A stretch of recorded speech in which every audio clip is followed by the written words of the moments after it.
Yesterday I came across some guy from Italy who designs jackets, leather jackets.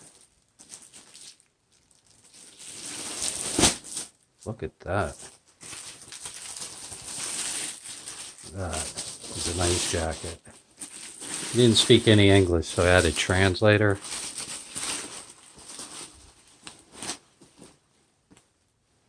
When I looked it up, it was like a $500 jacket. He didn't feel like taking him back to Italy.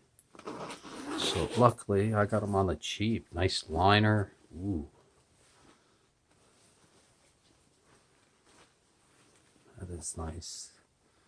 When I looked it up, it's like a $500 jacket. Unbelievable. This is nice.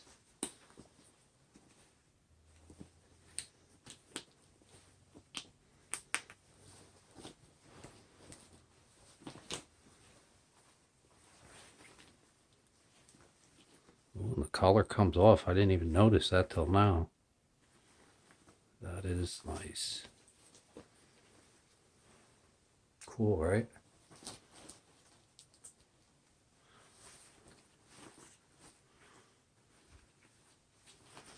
If I'm lucky, that'll be the screenshot.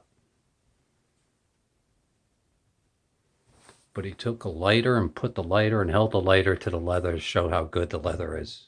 Not even a mark. Luckily, I had a translator.